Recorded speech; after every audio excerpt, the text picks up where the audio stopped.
ராமு, என்னது 20 ரூபாய்க்கு tiffin parcel கட்டிக்கிட்டு பில்லுக்கு பணம் இல்லைங்கிறாரா? உள்ளே போய் மாவரைக்க சொல்லு.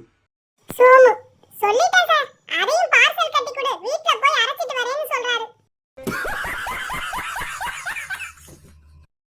எழுத்தாளர், நான் புது வீடு கட்டிக்கிட்டு இருக்கிறது வெளியூர்ல இருந்து வரும் உங்களுக்கு எப்படி தெரியும்? அதான் இப்ப நீங்க எழுதிட்டு வர்ற கதையில எல்லாம் கொத்தனாரு, சித்தாளு, மேஸ்திரி, பெயிண்டர் இப்படி கதாபாத்திரங்களை உலாவ விடுறீங்களே அதான். மேனேஜர், உனக்கு மறுபிறவியில் நம்பிக்கை உண்டா? கிளார்க், கிடையாது சார். மேனேஜர், போன வாரம் உங்க தாத்தா செத்து போயிட்டாருன்னு பொய் சொல்லி 3 நாள் லீவ் எடுத்துட்டு போனியே, அந்த தாத்தா உன்னை பார்க்க வந்திருக்காரு. சர்வர், என்ன சார் சாப்பிடுறீங்க? சுரேஷ்,